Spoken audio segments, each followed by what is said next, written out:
And it's really hard for us to think that there's more possible bad stuff that could be coming. And so I think our brains are constantly kind of wired to seek out those bright spots and to seek out positive things. And the problem with that when it comes to risk management and dangerous situations is that if we don't think that something will be bad or that we don't think something will affect us, is that we don't take precautions to protect ourselves. Next slide. So another kind of aspect of what influences our response to risk is the people that we surround ourselves with, people that we trust, people that we respect to kind of influence our own behaviors and responses. And so if you think about a time where you needed to make a serious decision and you sought advice, who were those people that you sought advice from? Most likely it was someone like a close friend or a family member. And we look to those that, we see ourselves connecting with and kind of belonging with in terms of different groups, to how they're responding and how they're thinking about particular risks. And then we match that. And as their beliefs and actions shift, ours tend to do the same. And so it's really important for us to also think about not just individuals, but also kind of groups of people when we're thinking about risk communication as well. Next slide. Building on to that, this is one that I think we're seeing a lot of in our society now. And that is this idea that we cherry pick information that fits with how we see the world and how we believe the world to work. So much so that we will actively seek out that information that will confirm those beliefs for us. So even if there's evidence out there to the contrary, we're still going to seek out those information sources that fit nicely with how we think things are. And this isn't necessarily a bad thing. I mean, we all do this to some level and around different issues. The danger is that it can lead to overestimating risk or underestimating risk.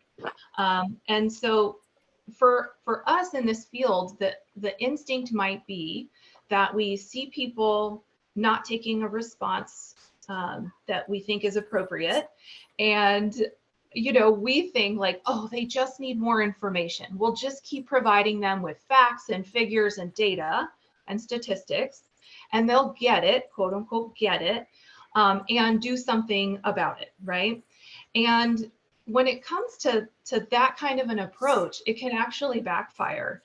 Because oftentimes what we're doing is we're sharing that information and those facts from our own perspectives and not necessarily taking into account where those people are coming from, the ones that we're communicating with and trying to engage with and reach. And so what happens is they actually can dig in a lot harder to their own belief systems. And that's why it's kind of called the backfire effect. Ooh, got a little feedback on that one. So again, these are all things that we probably have seen and that we all do ourselves. But I think it's important for us to know that these kind of mental processes are out there. Next slide.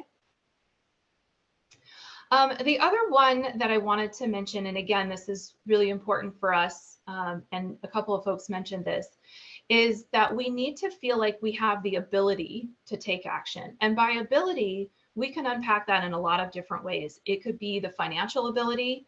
Am I resourced in a way that I can take action? Is my community resourced in a way that they can take action? Do we have the right information that we can act on? Do we even know what's possible in terms of what we can do? So there's a lot of different things that can factor into this kind of, agency and efficacy of our own situation and whether or not we see there are barriers out there for us to take action. And so we'll leave it at that. There's a lot more we can say about what influences our behaviors in response to risk. Next slide, Tasha. But I think for now, I'm curious from you all, if you're familiar with any of these, if you've seen these in action, you can just put the letter in the chat box. So which of these have you seen before? Past experiences factoring in, this optimism bias, or looking on the bright side, being influenced by our peers or those around us, cherry picking information, or the barriers to taking action. So you can pick as many from that list. Again, you can just save yourself the finger typing and put A, B, C, D, or E.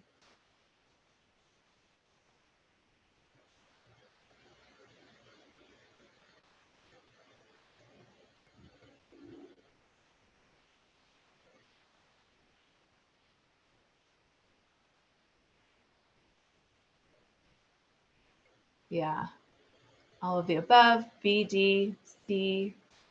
Hannah shares, yeah, it's difficult for people of color that live near poverty levels to receive communication about risks when so many other factors, I'm paraphrasing here, is in your life and day-to-day lives. So yeah, I think that's, how do we recognize that pool of worry that we talked about, and not overburdening communities while still communicating that these environmental risks are serious and can add to some of the other kind of stuff that you're carrying around on a day-to-day basis that could hinder responses to risk. So yeah, thank you all very much for sharing. I think as we close this section out, next slide, Tasha. I just wanted to share one quick resource from our office because we have this guidebook that actually goes through a lot more of what we just talked about in greater detail. So if you're curious about that and would like to read a little bit more about kind of some of the social science behind behavior, I would encourage you to check this particular guidebook out. Next slide. But I think, before we step into the best practices, I'll close with this, and that is a deep appreciation that there's a lot happening in our world and in our lives, complex, heavy, complicated things that can shape our actions. And so I think for those of us that do risk communication, if we're going to successfully and effectively reach people, we really need to try to understand where they're coming from, understanding what they value, what they worry about in their lives, how they see the world, what barriers are, that are preventing them from taking actions, and figuring out how not only to have empathy for that, but also to, work with them through those different steps within the processing, if that makes sense. And so to help us with that is where our best practices come into play. And I'm going to turn it back over to Tasha for the first best practice. Okay, thank you, Gwen. So our first best practice is about having an informed plan, and it's really about trying to take the time to really think through really who do you want to reach in your communication. So who is it that you're trying to connect with, and also what is it that you want to accomplish with them. And so we have developed a risk communication strategy that helps you think through some of those questions and process to really help you think about the people you're trying to connect with, your audience, and sort of what you want to, through your risk communications and your work, what do you want to accomplish with those folks. And this tool is really to help you think about that kind of game plan, and it contains a list of questions to help you think of more about the people you're trying to connect with. And also that it just keeping in mind that it's not a checklist. It's really meant to provide an opportunity to be thoughtful in your process, to really think about how can I really get to know my audience, and then figuring out based upon what their needs are, what their perspectives are, their worldviews, kind of where they're coming from. What's the best way to connect with them? What's the best way to communicate with them? And Gwen has put a link in the chat so you can access that template. It's meant to be filled in and a resource for you. So step one is really focused in on defining your audience and your risk communication goal. And the first thing we feel like is super critical, so that you're not getting frustrated, is to really get specific and really think about who it is that you want to reach. And in our work, in our line of work, we work with a lot of communities, and we go through the strategy with a lot of communities. And a lot of times people start out with they're trying to connect with the general public. But as Gwen just talked about, people have different values, different perspectives, worldviews, and experiences. We have different cultures, different levels of risk. And so trying to communicate to everyone the same way, using the same methods, just won't work, and it'll end up frustrating you. And so it's really helpful if you can narrow down and get specific with your audience. So some of the ways to do that is think about who lives in your community. Is there a specific street or neighborhood that is at a higher risk of flooding or possibly heat impacts? Are there characteristics such as age or income or access to transportation or housing that could increase people's risks? Are there certain people that you want to reach with your work to help support it? Who are these people? Phoenix had shared with us, I think it was a social media training that y'all took. And one of the slides on there I thought was really great, because they said, put a name to your audience. And I think that really helps you think about who are these people that are making up your community. And because that can help you start to think about maybe what are their needs, what do they care about, what matters to them, what are some of their life experiences. Another thing that we talk about in step one is building your goal. And that's really, what do you want to accomplish with your audience? And so, for example, your risk communication goal could be around your project work that you're doing. Think about, what you're really trying to accomplish with your project. Maybe it's to build awareness about a specific issue like sea level rise, or maybe it's talking about how sea level rise already exacerbates some of the social issues that people are dealing with. Maybe it's to get support so that you can implement the project that you're working on. It's one of the things to keep in mind is just that audiences likely require different approaches and different methods of engagement. And so, one of the tips that we give is just that you might need a strategy for each of those individual groups or audiences that you're working with. And so, Gwen and I are just kind of curious, and thinking about that your work. I was thinking about the work that you're doing through your leadership program. Who do you want to communicate with, and why? So you can share those thoughts in the chat.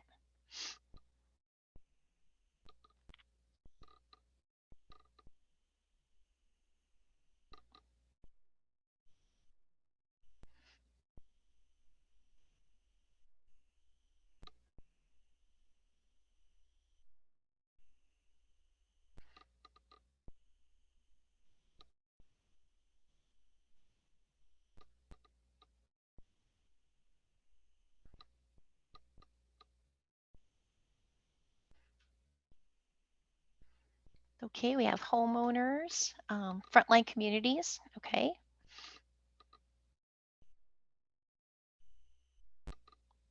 Yeah, and think about, what is it about those homeowners with the big backyards? What is it that you would hope that how do you want them to be part of your work? Um, what is it about the frontline communities? Who makes up those frontline communities? Because there could be different kind of subgroups or characteristics of the people that make up of those communities. So I think I saw students in here as well. Okay, high school students. Yeah, your peers, okay, a certain age group. Yes, and most likely you're definitely are trying to communicate with a lot of different people. That's what can be kind of challenging about this, and that's why we say try to get specific as you can, because you start to dig into that into step two of the strategy. That's where you're going to start looking at as the types of things you want to understand about your audience. It'll really be helpful to kind of hone in and think a little bit more specific. Okay, keep sharing. I'm going to keep us moving here. So just quickly, step two in the risk communication strategy is all about understanding your audience. So really trying to, we have questions in there that are going to help you to get to know your audience more. And Gwen's going to talk about that in best practice number 2, about how you're, the types of things that we want to know about our audiences so that we're able to effectively communicate with them about risk and solutions. And then step 3 is thinking about how you'll connect with your audience. So how you're going to engage with them in conversation, so that you're meeting their needs and meeting them where they are. And we'll talk about that. Step 3, we'll give you some more ideas and best practice on that as well, in the other best practices. We also developed a worksheet that helps you think through how to design an interaction with your audience. And so the word interaction is really, it could be a conversation with somebody. It could be a virtual meeting. It could be something more formal, like you're giving a presentation. It's really just meant to think about, how will you make that engagement interactive for that people? How are you going to make it accessible for the people you're trying to reach? And so the workshop, which you can see on the screen here, gives you just some example questions here to kind of think through. We have some different checklists in there as well. And I want to share a little story on why it's so critical to take the time to design your efforts to meet your audience's needs. So Baltimore has this great kind of effort called Every Story Counts, and it's a citywide campaign to engage more of their residents in shaping the future of Baltimore. And and what's great about this is that it's giving voices to communities that have been historically excluded, and that have had oftentimes some of the most negative impacts from some of the environmental issues that are going on in Baltimore. And so the person on the screen is Fabiola Lopez, and she's one of these voices. Her story is shared on the screen, and she's one of the voices that the city is listening to. And Fabiola does not speak English, and so she does. Part of that is, the reason why I bring that up is because the city was wanting to get feedback from different community members. And so they provided translation at meetings, knowing that they were trying to engage non-English speaking people. And she was invited by the police. However, the meeting was hosted by, she was invited by the city, but however, the meeting was hosted by the police. And she just didn't feel comfortable. She didn't think that it was a safe place for her to be. She also didn't feel like that there would be other people like her there. And so this just made her feel really, really uncomfortable. And so what Fabiola did was, she actually reached out to the city, and she expressed some of her concerns. And this was a huge lesson learned for the Baltimore, that they didn't really know the audience, the people that they were trying to invite to be participating in these meetings, because they're a non-trusted source was hosting the meetings. And also they thought by simply having a Spanish translator that would be enough. And obviously it was not enough to create a space for Fabiola and people like Fabiola to come and share how they're being impacted and to share what can be done. And so what Fabiola did was she started a group called Comité Latino de Baltimore. And what this does is this gives a voice to Fabiola and other people in her community. And she's seen as a trusted source. And so Fabiola's neighbors, they talk to her, and then Fabiola gives her neighbors a voice by talking to the city. And so Gwen put I think Gwen's going to put a link, or she did. She put a link in there to Fabiola's story and every story account, so you can see some other examples of what's happening in the city. And I think there's just a lot of lessons learned about this, and just the point we're trying to drive home is to take that time to truly understand who your audience is, how to engage and how to connect with them, because it's really going to matter when you get out there and you start talking with people, because what you say and how you do it is really matters in how you want to be able to resonate with people, and being able to take that time and learn how, what's important to them can really help you kind of shape that experience. So now what I'm going to do is I'm going to turn it over to Gwen, and she's going to talk a little bit more about, how we get to know our audience so that we are developing ways to communicate with people that resonate with them. Thanks, Sasha. And yeah, I think this is one of the areas where I feel like, as as a student, way back in my student days, I wish we had talked more about in the science community, and that was how to know different audiences. I feel like as scientists, we also need to be exposed to the social sciences, and that definitely was not part of my program. So this best practice is get to know your audience, which builds both off of the kind of response to risk section that we went through earlier. And as Tasha mentioned, it's the bulk of step 2 in the strategy. Next slide. So when we think about getting to know your audiences that you're communicating with, there's a few kind of overarching questions that we may start out asking ourselves. And these are going to be quick. We'll go through these pretty quickly because I think they're covered in the response to risk section we already did. But first, we want to think about, what is that particular group of people's experience with the hazard? Next slide. What is their preparedness level? Have they taken any kind of actions to prepare? Do they have an emergency plan in place in their household? Those kinds of things. It doesn't necessarily have to be like the picture here where they're, physically putting barriers on their windows, but perhaps it's just, they've had a conversation and they have a plan in place in case, wildfire comes or heavy rain and flooding, whatever it might be. So yeah, what is their preparedness level? Next slide. What are their barriers to action? I think this is a pretty critical one, as we talked about in the response to risk. Next slide. And finally, what's important to them? So, we're kind of coming at this, at least the other questions have been kind of in the negative space, and heavy feeling, but also what is important, what brings them up, what do they value, what is important to them that might be impacted. So, their job or their family, their community at large, their housing, all of those things. So, what's a priority for them? What's important that might be impacted by coastal hazards or sea level rise? Next slide. So with this best practice being get to know your audience, I'm going to go back to the chat and hopefully your fingers aren't tired yet. But what are some ideas that you all can think of for how we can learn more about the people we want to connect with? How do we get to know them? If we want information, how do we get it? Shirley, talk to individuals from your target audience personally. Yeah, listening sessions, interviews. Thanks, Adam.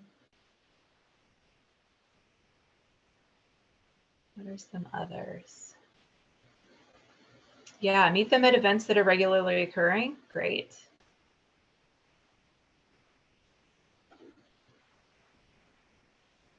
Attend events hosted in the community. Yeah, by an established group. Find out where they meet and meet with them. Yep. Well, this best practice is going to go by fast because y'all have all the answers. Next slide, Tasha. Thank you for your comments there. Yeah, we're going to start with what Shirley said. Talk to people. I mean, it seems so obvious and it seems so simple, but having a conversation and asking questions is a great way to figure out answers to questions that you might have about this particular group. I know that sometimes it can feel awkward if you don't know people to kind of strike up conversations. And so one of the tools that both Tasha and I have used a number of times when we've gone in to work with communities is the tell me more about that phrasing. And, because you want to be able to get folks sharing openly, right? I don't want to feel like I'm peppering them with a ton of questions. And so if I'm asking them open-ended questions like, tell me more about fill in the blank, it gives them a platform to kind of respond and also elaborate. Tasha shared another one of our resources in the chat box that is basically a list of questions like conversation starters. How do you start having conversations about risks and hazards with folks? And what are some potential questions that can be good conversation starters? Next slide. So in this day and age, I think we're all getting more and more used to having virtual conversations with people, as awkward as they are. So I'm not sure if the projects that you all are working on through your leadership program have a kind of virtual component to it outside of obviously the different trainings and courses that you're taking on the weekends through Zoom. But if you have a component of your project that might be virtual, even in this kind of day and age, we can still have conversations and ask questions. I mean, we've been probably overusing the chat a little bit, but we want to make sure that you all are staying with us and that you're being able to express your own thoughts and ideas. It would be pretty awful for Tasha and I to just sit here and speak into our computers. It's really great to have some feedback and some engagement. So, you know, using features in virtual platforms like Zoom, like the chat box. I know Zoom also has a polling feature, so you could do that. You know, you can also ask people to come off mute and share their ideas and their concerns or whatever it might be. And so just thinking through kind of how do you still in a virtual space have a conversation and get people to share. I think one kind of point that I wanted to make here is in terms of the getting to know your audience is also understanding whether or not they can use virtual tools, and not like ability wise, but do they have internet connection at their house?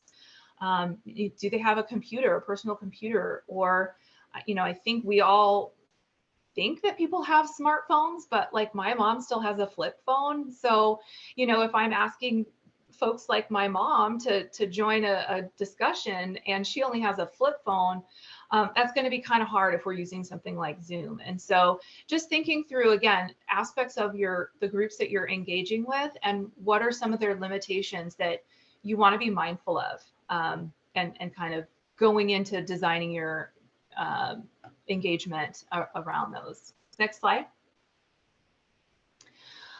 So yeah, I think Adam mentioned listening sessions and interviews. So you can use surveys, interviews, focus groups. There's a lot of different ways that you can, you know, set up and use tools for, you know, asking a number of questions. You can ask a lot of different types of questions.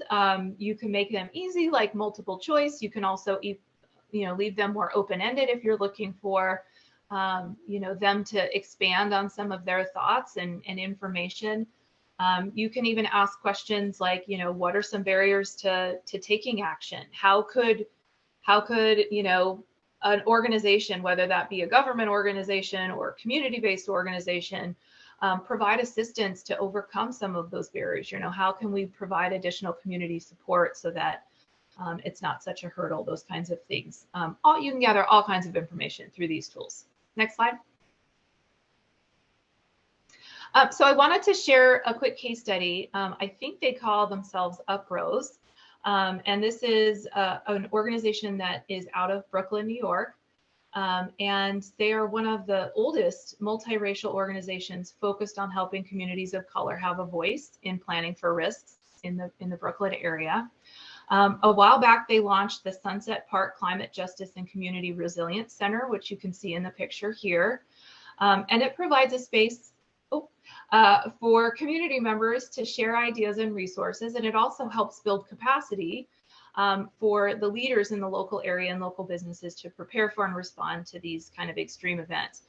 I think it formed after Superstorm Sandy came through New York a number of years ago.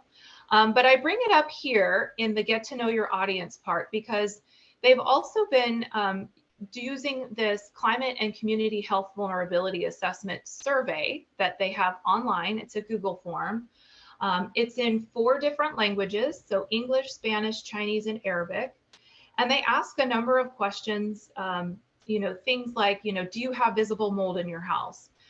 Has anybody in your household needed medical attention from heat at any point?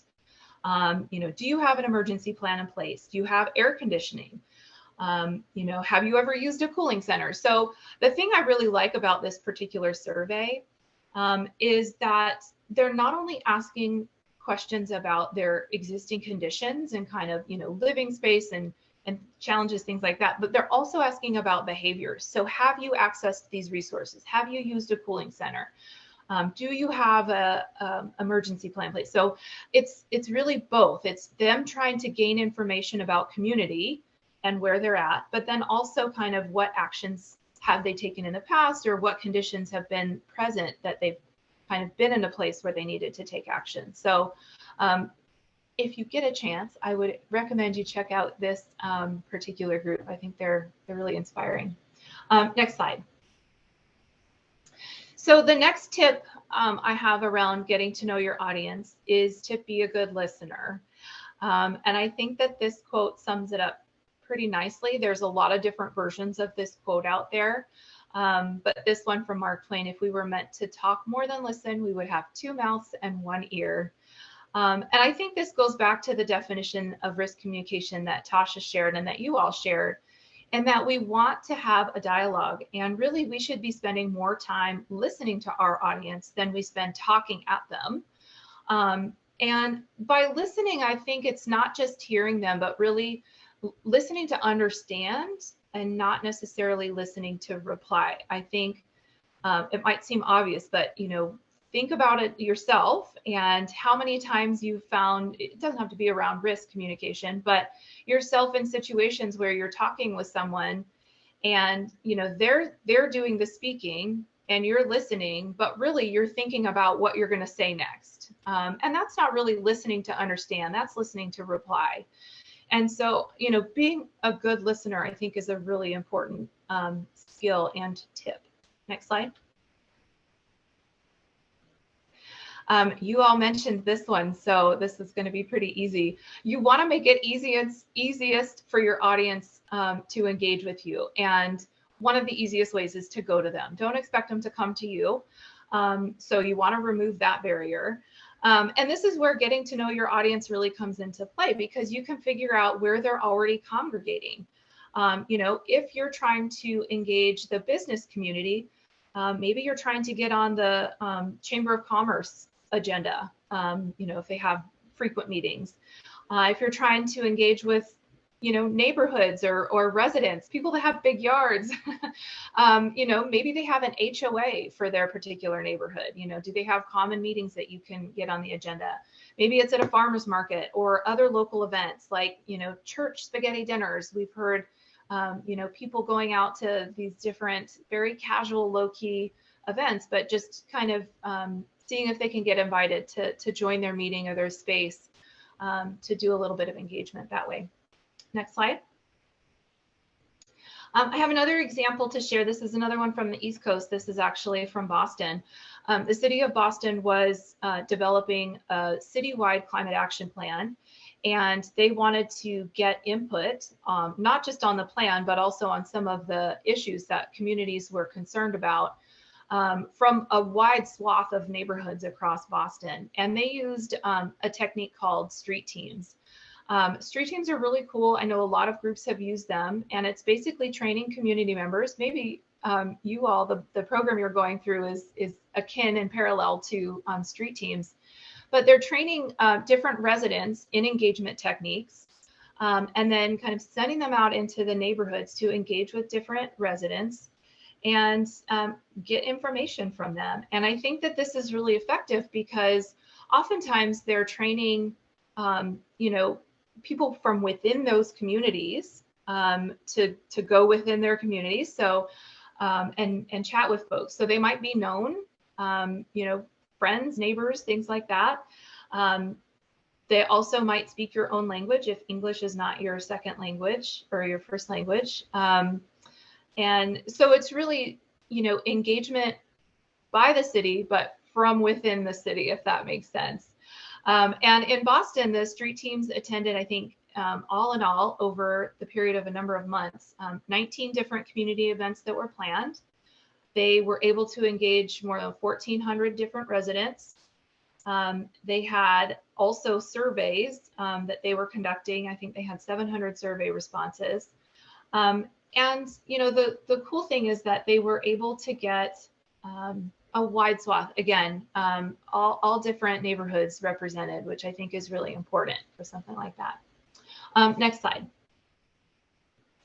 I think the last thing I'll mention here for the get to know your audience best practice is that getting to know people often requires building trust and relationship. People need to feel heard and that their voice has merit and value. that they're respected and appreciated. And I think this can be really challenging, especially if there's a history of distrust between parties. Take Tasha and I, for example. We both work for a federal agency.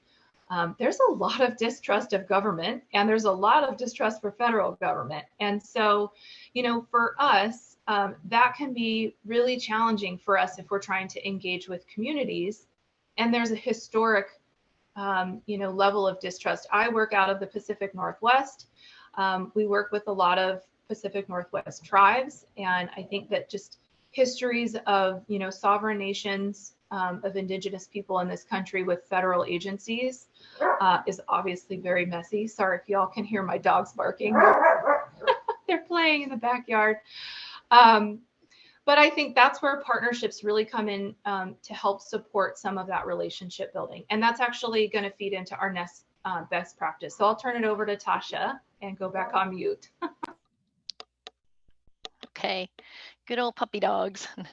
I have one that's very vocal.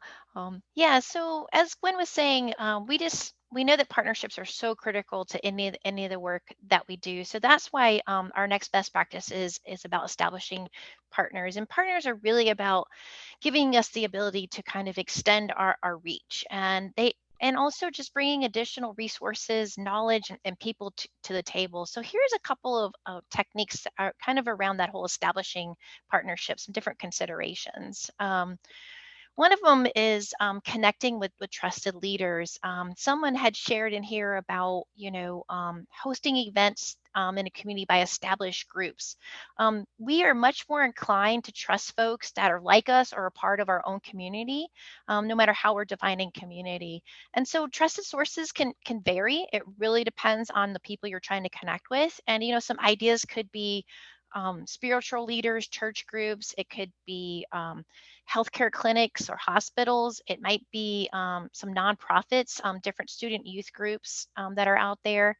There could be different environmental justice organizations or housing organizations. So finding that trusted source really kind of depends on who you're trying to connect with. Another part of establishing partners is looking for groups that are already working with your audience. This really speaks to the value of these organizations already have a relationship, and they've already done the work to build the trust with people and with communities. And so by being able to connect with these folks and identify those folks, they can help you get to know the people that you're trying to connect with and help you build those relationships. And so I wanted to share a couple examples of community groups that are working with different community members and how they're connecting the hazards, risk, climate change issues with different quality of life issues. And so this first one is, I think it's a really good example of how a local business is providing healthy food and employment opportunities for a neighborhood through their restaurant and catering business. And so this is Chef T, and he is a vegan soul food caterer. And so what he does is, in addition to him having, he and his wife having a restaurant, he also works in the Bronzeville Community Garden Community Center. And what he does is he gives demonstrations on how vegan food can help with both environmental and human health. And he talks a little bit about some of the kind of myths around vegan food. I know sometimes when certain things are different or we haven't tried something, people can think about, oh, is that really, how what does that taste like? But he's been able to reach a lot of different people, and he's very successful in his restaurant. And I think it's really cool how he's connecting human health and environmental health, because they go hand in hand. And he's also stayed in his community in the Bronzeville kind of South Side area. And another thing that he is doing is that he's providing economic opportunities by hiring youth that live in the South Shore residents. And then also most of those youth are able to walk to work. So it also has this kind of reduced kind of carbon emissions, trying to help the community be healthier and safer as well. So I thought that was a really neat story. I'll send you all the link to that after after we're done here. There's another organization in the Roseland neighborhood area that's in Chicago's South Side as well, and it's called Planting Dreams. And what this is doing is they're working with youth to be able to teach them agricultural methods, which are providing them job skills and also food security for the community. And this organization also has been working on some different types of campaigns. And one of the recent ones was they shared what they called as homegrown climate actions and on what people can do to lessen impacts from hazards. And they also were collecting stories so that they're able to share what other people are trying to do to lessen these impacts. So I thought those were some very encouraging and good organizations that are out there that are not only trying to integrate the climate change topic and issue, but they're also trying to look at those other aspects of what climate change is doing to our quality of life. Another part of establishing partnerships is really thinking about how your mission and your goal fits into their mission. Issues around sea level rise and climate change are fresh and are in the forefront of our minds, but it might not be the primary focus of other organizations. And that doesn't mean that they can't be connected or that can't happen. It's just going to take some time. And so, the stories that I shared, I feel like they're great examples of how you can connect, those climate change impacts to different quality of life issues, such as having food security, having, jobs, being able to, have lessen your environmental impacts. So I think they're really good stories about how how these organizations are providing some of those skills and some of those training with people, but then also how that connects to how you can reduce some of these other impacts that we're experiencing around risks and climate change. And then lastly, another tip around establishing partnerships is that when we're working with our partners, we want to make sure that we're working together to create consistent information.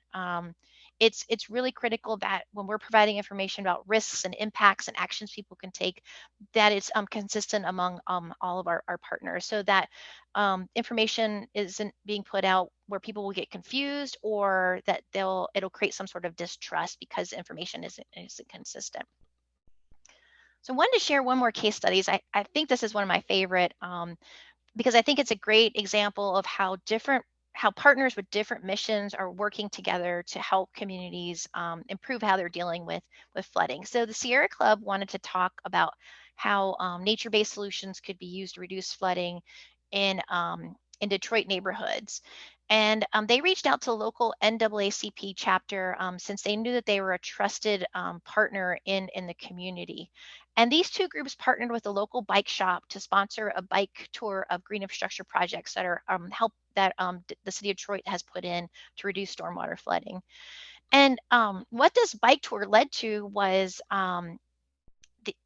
that people that went on the bike tour, they're really interested in how possibly they could do some of these green infrastructure activities in their yards, because they were experiencing, basement flooding, street flooding, yard flooding. And so what the Sierra Club did was they continued to work with the local chapter of the NAACP, and they sponsored workshops that taught people how to build rain gardens, showed them, how native plants are a lot stronger and can reduce stormwater impacts a lot more. They helped them find rain barrels, and so this was just a really good example of two kind of non-traditional partners working together to try to help local communities lessen the impacts from flooding. Okay, so I have a quick question for you all. I'm just kind of curious on thinking about the work that you're doing, or even some of the thinking about your, where you live, and who are some partners that that maybe that you could work with that your audience trusts? Even if you're not certain, maybe just brainstorm, some different partner groups that maybe you would want to work with to try to connect with your audiences.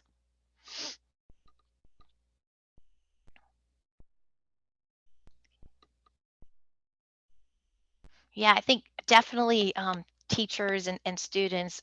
There's some great resources out there. There's one by the NAACP that's focused on youth and students on looking at different aspects of climate change and the different activities they can do in high school and in college. I think that teachers are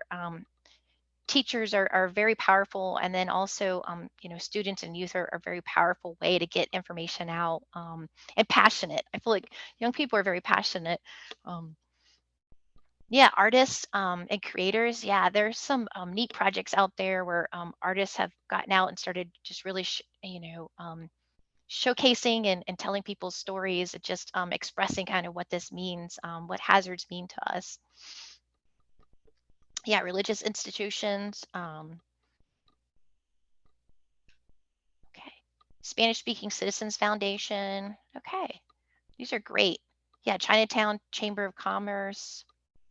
These are some really good ideas. I'm very excited that you guys have some good ideas here on partners that you could start connecting with. So, okay. Well, I am going to turn it back over to Gwen to talk some more about around risk. Thanks, Tasha. So best practice 4 is explain the risk, with the asterisk that we mean explain the risk so that we are conveying what we normally would say is technical information, so that it resonates with your particular audience. So it's really shaping kind of how we're explaining the risk to fit that particular audience. Next slide. So I think this is what our typical kind of how we approach to explaining the risks, and that's the kitchen sink. We throw everything at everybody. We think we need to share all the facts, all the statistics to get the point across. And as I mentioned earlier, research shows that this kitchen sink approach just really does not work. People get overwhelmed and shut down. They think about their other priorities. So there's a lot of different things that happen when we just pummel people with a lot of information. We really need to think about how do we streamline things and streamline the information so that people can reflect on it and resonate with it. So for this particular best practice, I'm going to share some of the tools that we've either used ourselves with communities or that we've seen different groups using as well. Next slide. So to start, I think we need to take kind of a step back and think about, what people in our communities really need to know. And it kind of boils down to this: what's possible or what might happen? What are the impacts going to be and for how long? And what can I do about it? Next slide. I know I'm going to sound like a broken record, but I think a good technique to start with is, again, to talk with people and to not talk at people. And by that, I mean ask questions. So asking things like, what kind of changes have you noticed in your community that might be coming from climate change? How do these changes impact you? How do you think climate change will change our community in the future? And are there parts of our community that you think are particularly vulnerable to the impacts of climate change? And why? And really, again, by starting with questions, you open up a dialogue. It invites people to share their own ideas. And it might even lead to some storytelling about lived experiences. Next slide. Stories and storytelling is an incredibly powerful tool. And stories themselves are memorable because they activate parts of our brain. I don't want to get too nerdy on you with this, but just think about a time where you heard a story and you really connected to it. It's almost like you can feel it in your body. And that's because your brain literally becomes more active when you're connecting to stories. And so I think with storytelling, we really want to think about how do we weave in the facts and the figures and statistics into stories. And, from our own personal perspective, that can be super powerful and really strong. And also, because risk communication is not a monologue, we want it to be a dialogue. You want to think about how you can create opportunities for the groups that you're interacting with to also share their stories and their lived experiences. And I don't know if anybody on here is, a fan of TED Talks or not, but I can tell you that there is a lot in the suite of TED Talks that talks about how impactful stories can be, how they can be used to empower and motivate people. And so without going on a total diatribe, I would just say, if that is you and you want to learn more about storytelling, I would dive down the TED Talks rabbit hole, because there's a lot of great stuff there. Next slide. The next kind of set of slides I'm going to go through are about using visuals to help explain the risk. Next slide.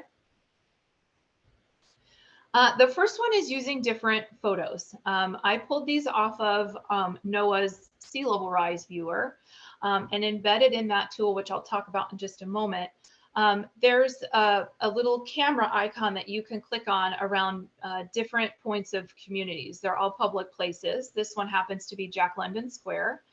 And you can use the slider bar to start visualizing what sea level rise might look like in our communities.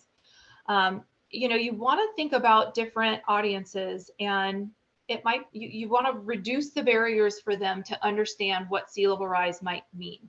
And visuals can be really powerful for that. And so on the slide here, you can see Jack London at current sea level on the left, and what happens when we will potentially experience 5 feet of sea level rise at Jack London. Now, yes, it is horrible, and it is shocking to see. I selected the 5 feet because that's really when we start seeing this overwhelming sea level rise impact. Anything below 5 feet, and it's you know, maybe just a little bit of inundation, but you know, it also gets the point across, right? It's like, this is what potentially might happen. So it answers that first question of what we might need to know. Next slide. Infographics are another really great tool to use in terms of visuals. They can convey a lot of information distilled down in a very digestible manner.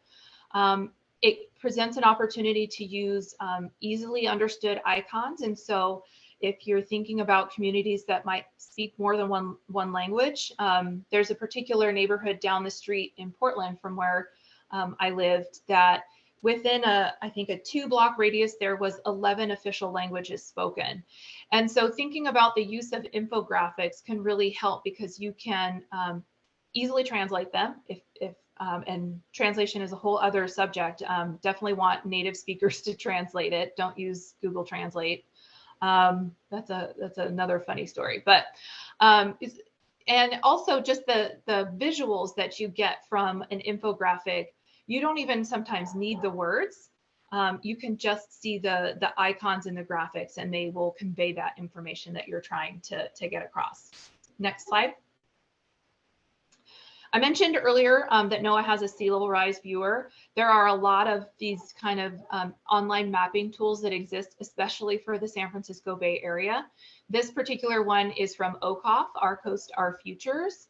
And you can see with all of these mapping tools, it usually gives the user the ability to kind of play with different levels of sea level rise. So on the left here, you can see there's a sea level rise bar, and then you can also look at storminess and like what happens if I have 3 feet of sea level and 100-year storm, like where's the water going to go? And so it's just, again, another visual way to show folks like where's the water going to be on the landscape, and then what's underneath that water that we might be concerned about. Next slide. So, you know, we've mentioned a couple of times people might not have access to things like laptops or internet connections. And so you don't have to get fancy with online mapping tools. You can literally bring paper maps and work with markers and sticky notes and dots and start not only highlighting areas that might see, you know, inundation or flooding, but you can also start targeting, you know, places of importance and that have value, cultural value. You can see Tasha in this particular picture. She's actually, this was post-Katrina down in Louisiana. And we had a few of our staff working with communities down there, looking at some of the impacts and kind of aftermath of Katrina, and where they saw some of the biggest impacts. So next slide. I don't want to tell your story, Tasha. So those are kind of the groupings of visuals, right? And there's a lot of other ideas out there for using visuals, but those were just some. There's, you know, virtual reality.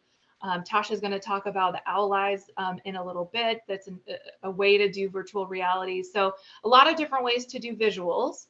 I also want to talk about language and the fact that words matter. Tasha's going to talk about framing in a little bit and messaging.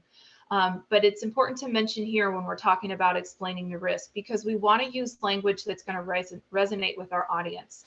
So being mindful of jargon and technical words that might not be well understood, you know, really distilling things down into plain language.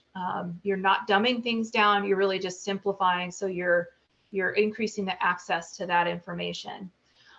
For me, I always think about my mom as the filter. I mentioned earlier that she still has a flip phone.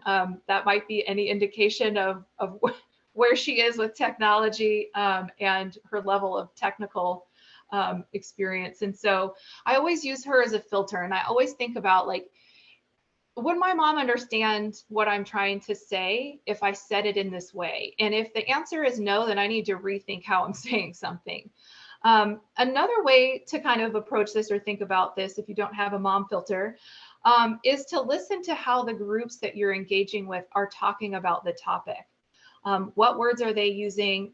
How are they phrasing things? Can you mirror their language so that, again, it reduces the effort on their part to try to understand what you're talking about?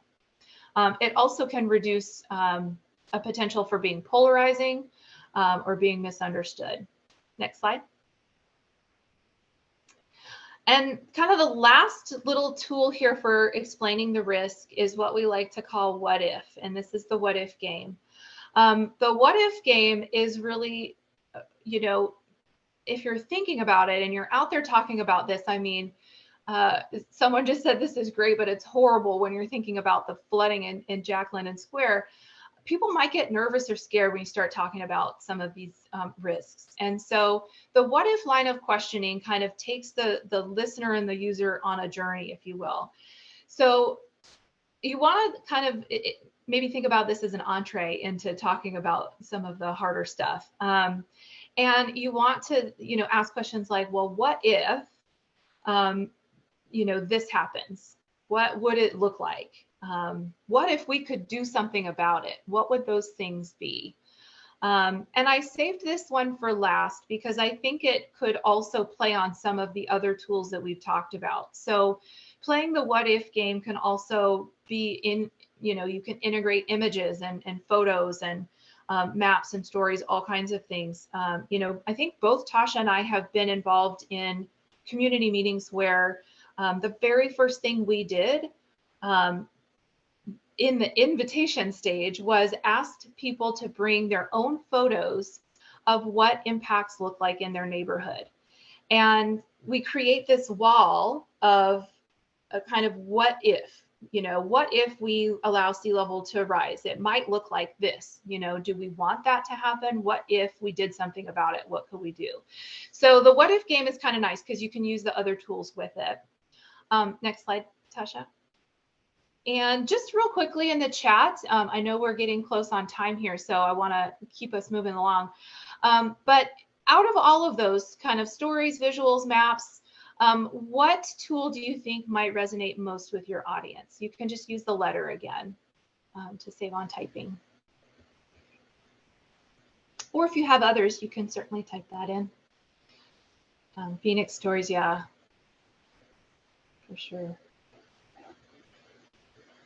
Lots of stories, a little bit of photos, all the above, yes, plus a community timeline. Prescott, we did a community timeline of hazards down in American Samoa a number of years ago, and that was really, really powerful. So that can be, that's a great tool. Thank you for sharing that. Awesome.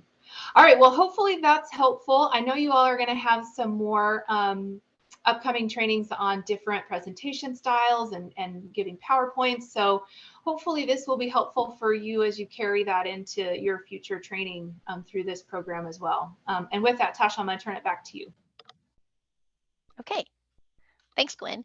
So this next best practice is about exploring options to reduce risk. And so I'm going to get us started by talking about a few ways to talk about actions, and then Gwen is going to talk about what are some different things you need to consider when you're actually talking about different actions or options or solutions, whatever word you want to use. So, people process risk more effectively when they're actively exploring risks and participate in discussions around solutions, rather than having the risk and actions prescribed to them. So that's why we one of the techniques we have in here, one of the best practices is that you really need to create a way for people to discuss this. People need to be able to be part of these discussions. Research has shown that people are more likely to support a um, a solution or an option, even if it's not the one they've chosen, because they've been part of that process, thinking about which strategies or options um, that a community should take.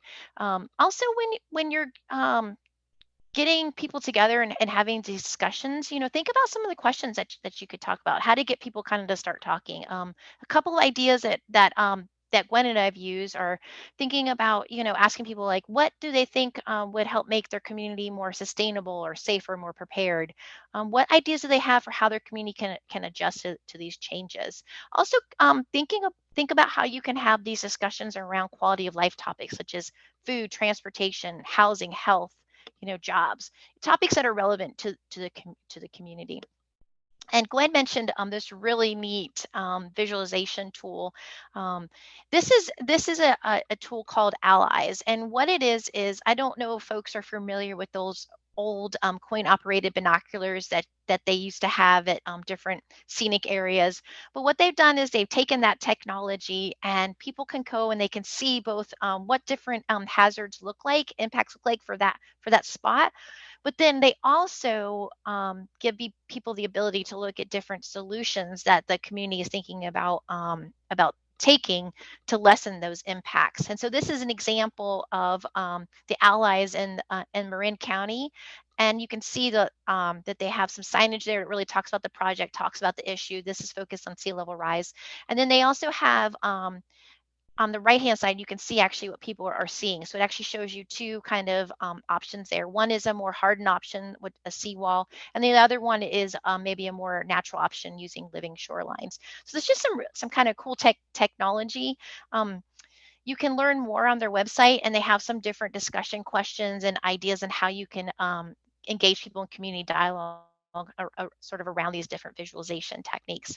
Another way people are discussing actions is using gaming. And this is an example of two games. The one on the left was used as part of a community planning effort. Um, what happened was during that planning effort, they came up with some different strategies to help address some of the issues that their community is dealing with. And then what they did was they had an open house, and people sat in teams, and it was their job to figure out, to prioritize which of those actions from that huge list did they want the community to take. And they had to put it through a filter of they needed to reduce flooding, they needed to have habitat benefits, and they also needed to create open space and recreational benefits. And a neat part of this game was that they also had a budget of $5,000. The game on the right is called Game of Floods, and this was also developed in Marin County. And its focus is to help people think through different strategies to reduce sea level rise and storm impacts. And what you do is you work through these. You have different strategies. They have different costs that are associated with them, and you really think through kind of the pros and cons and trade-offs of using those different strategies. They also have information on their website. They're more than happy to come and host a game with you. You can also download the materials from the website. We'll make sure to send that example or links to that as well. So now I'm going to turn over to Gwen to talk a little bit more about some different types of options.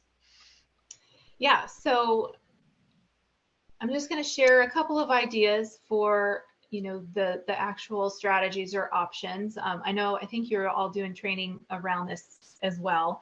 But the first is to kind of think about how you might generate some ideas. And field trips are a great way to get people out and to see what's working and what's possible. If possible, to use success stories and real life examples to again kind of illustrate this is what's possible. This is what we could do. Next slide. A cool example of this is out of Milwaukee. The Milwaukee Metropolitan Sewerage District used their own facility as kind of a test lab for various strategies to flooding impacts and heavy rain. And they offer tours of their site and facilities for residents to come and figure out kind of what are the range of solutions, what do they look like in practice, what are the benefits and downsides to different strategies. And they also have access to city staff that can answer any questions about how residents could actually implement these different options on their own properties. Next slide. So Tasha mentioned the Hoquiam and Aberdeen example with the game. One of their kind of motivations is that they wanted to find some strategies that had multiple benefits, that improved pedestrian access to certain parts of their neighborhoods, that increased fish habitat, and also were floodwater storage areas. That's what's important to them. And so I think the takeaway here that I want to leave with you all is to think about, you know, what are the benefits that your own communities would want to see in any kind of strategy or option? How can you help fellow neighbors and provide benefits that are even on top of or outside of just risk reduction, but that can improve quality of life or whatever it is that's important to your own communities, is really seeking those multiple benefits. Next slide. And then the last thing here is maybe just an issue of scale. And oftentimes what we see is that communities want to go for those big projects. They're flashy. We want a whole shoreline project put in place that take decades to get installed sometimes. And so the point I want to make here is just that small projects on a small scale can provide real benefits and make a real difference. You don't have to just consider those large shoreline projects. So don't discount the importance of things like capacity building to address issues. And, building communities up, with capacity, not necessarily in the physical sense, can really change how people are resourced to deal with this, flooding impacts or sea level rise impacts, whatever the hazard is that you might be working on. And I'm sure you all, I don't have to tell you this, but, things like the program that you're all going through is a perfect example of building capacity within communities. I think that, putting the power in the hands of community members to make decisions and to provide input about what they would want is so important and so critical, and I think so often overlooked. And so the flashy projects are great, and they might really help us with flooding, but also don't lose sight of the small projects and really lifting individuals up. Next slide. So, I know we're short on time, and we've got a couple more quick best practices to go through. So Tasha, maybe let's just skip this one and go to the next one. So I'll turn it back over to you for some ideas around framing. Okay, thanks, Gwen. Yeah, so as Gwen mentioned earlier, people assess their risk based upon their values or worldviews, their identities. We filter facts through pre-existing beliefs and ideas, and this filtering can impact how we understand and respond to messages around risks and solutions. And so this next best practice is focused on, how do we talk about risks and impacts and actions in a way that speak to people's values and concerns and beliefs. And so we get asked a lot, about messaging, and is there, one magic message that will get people prepared? Unfortunately, there's not. However, there is a technique called framing that can really help people. And framing is really just what you say and how you say it. And just like a picture frame can emphasize or highlight a certain aspect of a painting, our words, our tone of voice, our body language can highlight certain aspects of something. And it really can impact how a message is received. And so Gwen's going to give us a quick kind of story on sort of why framing really matters. Yeah, so early on in my career, I got my feet wet, so to speak, in Maryland. And when I first started, we were developing a climate action plan for the state. And one of the early policies that we passed through the legislation was to require living shorelines or nature-based solutions as a method of shoreline protection instead of things like riprap or seawalls and things like that. And so part of that kind of rollout is that we had this workshop series for homeowners for them to understand what that meant. You know, what's involved with doing these projects? What's the permitting like? What can they expect during construction? And we did these all over the state. And at one of the early ones, you know, it was on the eastern shore of Maryland, which is fairly rural. You can see a picture from the county here, very agriculturally based. And, you know, I didn't take the time to really understand the audiences that we were connecting with. And that's my bad. I learned a hard lesson of foot and mouth syndrome that day. I went in from a very scientific perspective, rattling off all kinds of facts and figures about sea level rise and climate change and how living shorelines will help us combat, you know, sea level rise. And that is not what these people were at all concerned about. They could care less about climate change or sea level rise. What they were concerned with is that they were losing land that they could farm. And that was eating into their bottom line and their livelihoods. And they wanted to hear how this policy was going to help them manage their land in a better way. And like I said, that was a real eye opener for me. And it really changed how I work with all my groups now. And to go in from a perspective of like, here's the science and I know what's right and all the things, and really not taking the time to listen and understand, that was a hard day, but a good day. And it changed, you know, that was probably 15 plus years ago now. I can't even imagine approaching a group in the same way today. So. Yeah, I think you bring up a good lesson of taking the time to learn about who you're going to be trying to connect with, you know, trying to speak with. And some of that happens, you know, live, you know, real time. You know, we go out there and we do the best we can, and then we learn, oh wow, maybe this approach wasn't the right approach. But that's it's a big lesson, and you know, taking what we can learn. So I wanted to talk quickly about when we're talking about framing. Again, it's just how we say our message, and what we say is a preparation frame. And what this really is it really focuses on benefits of taking steps to prepare for impacts. And why this really works is that the research tell us that a large majority of Americans support taking action to prepare for impacts, and they want to reduce, you know, damages from extreme weather events. And so the words preparedness and preparation have shown to resonate with most people. And so I wanted to talk a little bit about kind of what goes into framing and using that preparedness frame. So you know, Gwen was talking about how when she went in to talk to the communities, you know, she used a lot of facts, and it's not that facts can't be shared. They definitely have a place in our conversation, but they need to connect to what matters to our audience. And what I mean by this is just spouting out a bunch of different statistics and data is not going to motivate people to take action. You know, it's really about being able to focus in on those local observable impacts that are relevant to people's daily lives, and also talking about what those impacts mean to people and communities. Another point about framing is that people need to have a clear sense of how their actions are going to make a difference.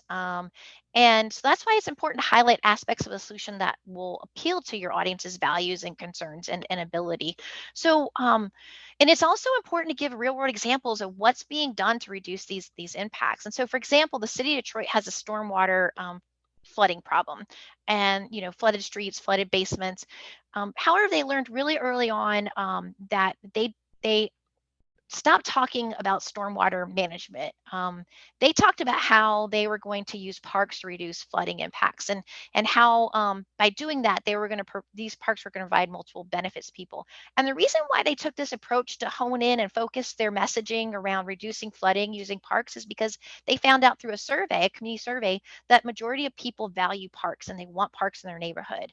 And that they knew that the Detroit Stormwater Department knew that by creating parks and improving the existing existing parks, that they'd be able to do projects using green infrastructure to reduce that flooding. And so this approach works because it speaks to solutions that community members want.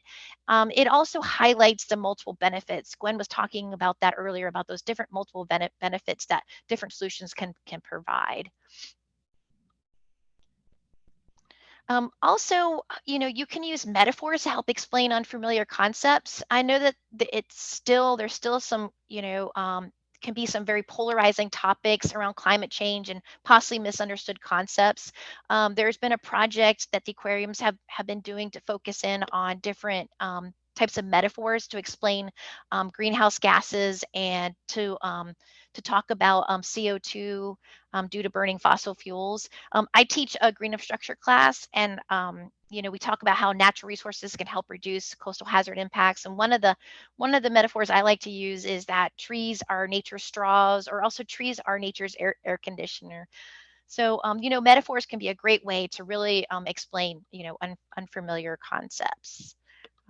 And lastly, when we're developing a message, we want to make sure that what we're saying resonates with people. And so, one of the tips we have is test your message. And it's, if you have the ability, test with your actual audience. You can use some of those tools that Gwen talked about earlier, such as focus groups, surveys, street teams. Also, think about open-ended questions you can ask. What do you think about when you see this, or when you hear this? What do those words mean to you? Is that visual helpful? What does it make you think about? And then also, it's really about taking what you learn and incorporating that to improve your message. Gwen has put a few links in the chat on some different resources that we provide: focus groups, survey design and delivery.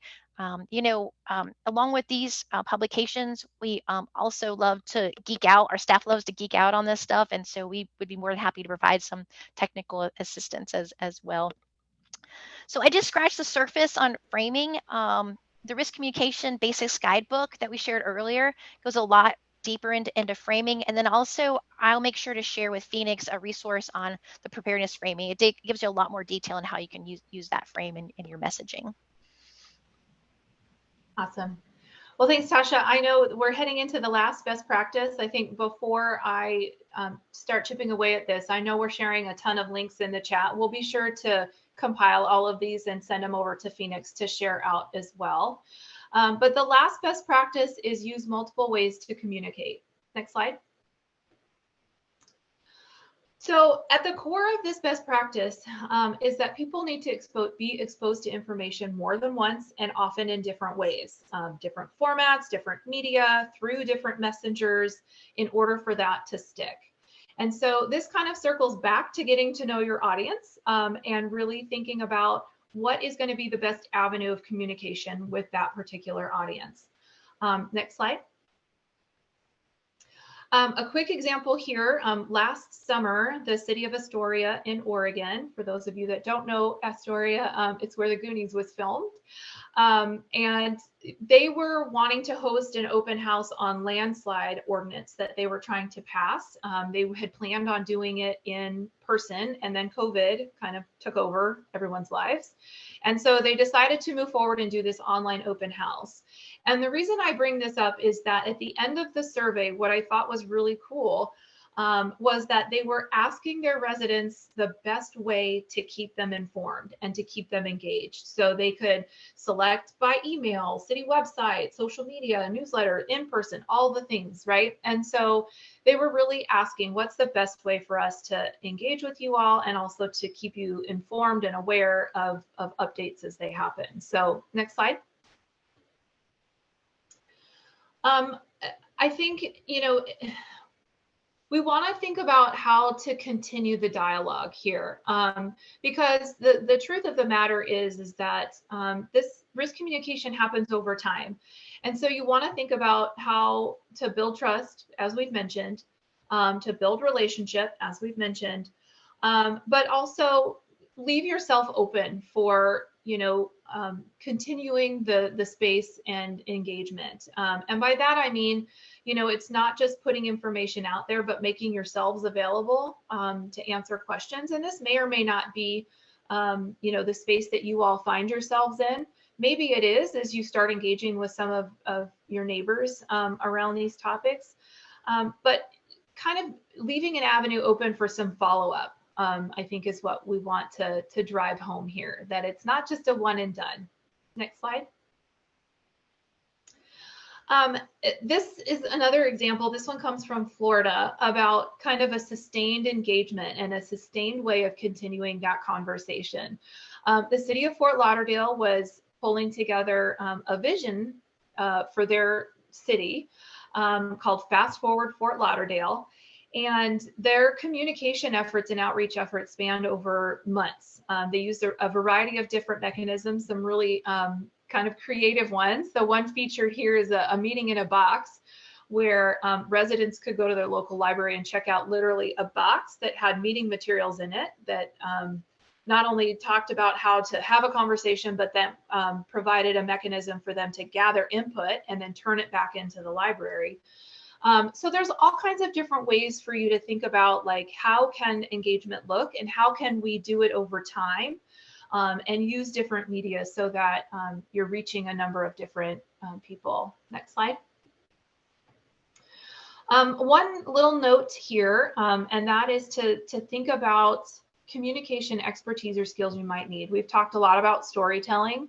I know for myself, I am constantly trying to be a better storyteller.